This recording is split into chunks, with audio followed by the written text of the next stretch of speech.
Revisions to the HCPC's Standards of Conduct, Performance and Ethics came into effect on the 1st of September 2024, including new guidance for conduct on social media.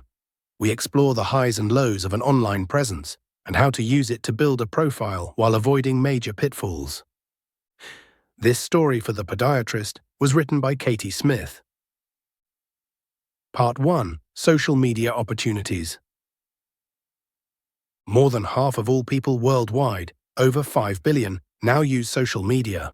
In the UK alone, there are over 56 million active users, representing some 83% of the total population. According to a survey of more than 1,800 consumers and marketers across the UK and US, 2/3 said they followed brands on social media to stay informed about new products and services. It's no surprise that organizations are using it as a sales tool. It works.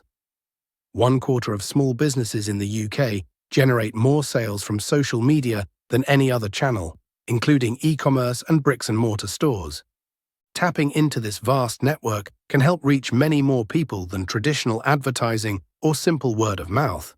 But the complex rules of this online society can be tricky to navigate, and there are real-world consequences for those who misjudge it. Part 2. Global Reach. Within healthcare, social media is a key way for small business owners and self-employed practitioners to attract new customers.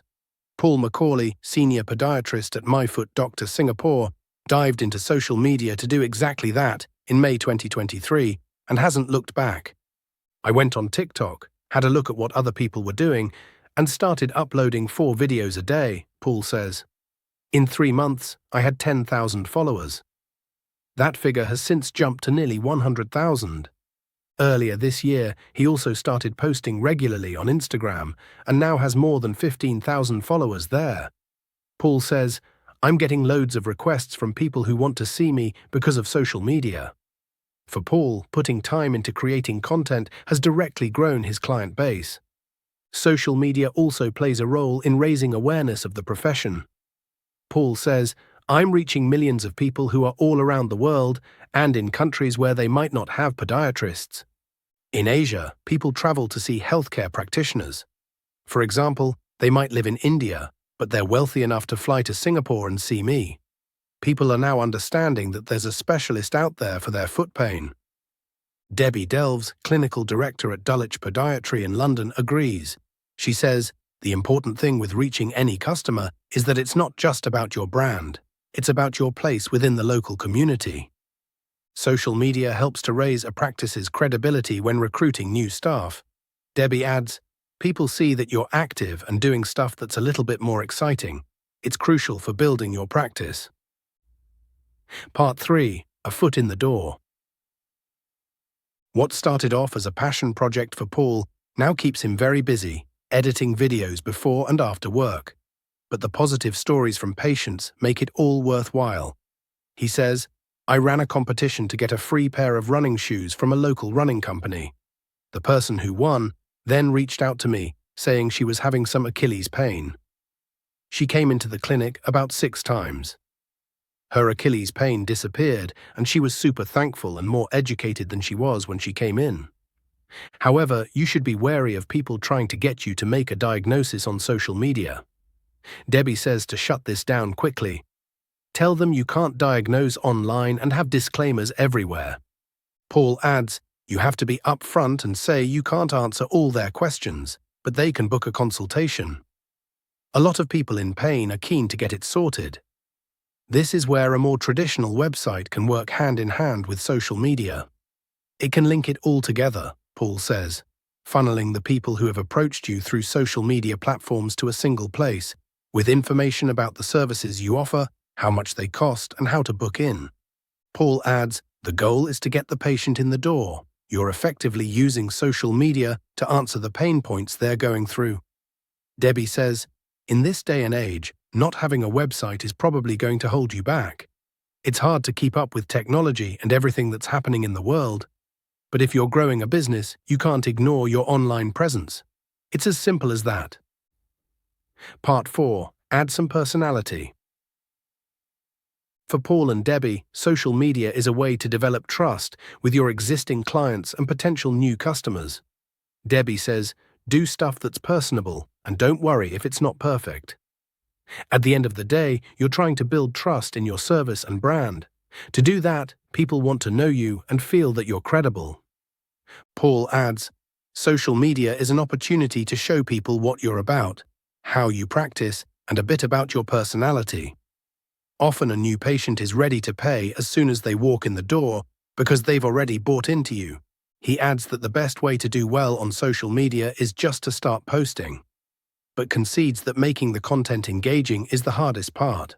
Paul says, you've got to understand what your audience is looking for. It takes hours of research and creativity. Look at what questions your patients are asking and the most common conditions you see in clinic. That's what you should be posting about. Debbie adds, remember the people you're talking to are members of the public, not your peers. You're not there to impress them, you're there to excite and educate your patients. Part 5. Tread carefully. As social media use has grown, so have stories of people getting into serious trouble over their use of it. Between 2013 and 2018, more than 1,200 NHS employees were disciplined for their conduct on social media, and 65 lost their jobs. Last year, a healthcare assistant in Northern Ireland lost an appeal against what she claimed was an unfair dismissal based on her online conduct.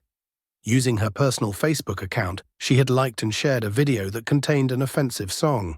She was sacked by her employer, Southern Health and Social Care Trust, which called her conduct reckless and disgraceful. From responding aggressively to negative reviews to sharing patient information without permission, poor online behavior can result in irreparable damage to reputation. At its most serious, it constitutes a fitness to practice issue that could see podiatrists investigated by the HCPC and potentially struck off. One area where registrants must tread carefully is in publicly sharing patient case studies. Rosemary Flowers Wanjie is policy lead at the HCPC. She told the Podiatrist, the most important thing is ensuring you have obtained voluntary and informed consent from a patient or service user. Patients and service users also need to be able to withdraw consent at any point. If a registrant is concerned about being able to get full consent, or that they might not be able to withdraw the information at a later point, then it's best to anonymize. As part of this process, registrants need to consider all aspects of identifiable information, such as location and date. Part 6. Find the balance. With potentially serious pitfalls to navigate, not to mention the overwhelming choice of platforms out there, some practitioners will naturally feel apprehensive about using social media at all. Teresa Litzer is a marketing consultant and social media trainer. Teresa says, what I say to my clients is that you have only got to be present to the extent you feel comfortable with. You can simply share 1 to 2 posts per week to maintain a consistent presence. If this feels challenging, she recommends hiring help, so you don't have to go through this on your own. Focusing on just one channel can also help ease into the online world. Teresa advises that you familiarize yourself with it rather than treating social media as a generally scary concept. Ultimately, practitioners should think of social media as a networking event, she says. You get to meet interesting people. You need to make an introduction, and hopefully you'll stay in touch to connect about future opportunities. Part 7. Dealing with the negative. Out of the thousands of comments Paul has received on social media, a handful have been negative. It's a learning process, he says. Some of the content you publish isn't going to be perfect, and sometimes it can be taken differently to how you wanted. Paul suggests regularly checking through old posts and archiving any that no longer feel appropriate. Debbie says, we all get some negative reviews, and I used to get really upset by them.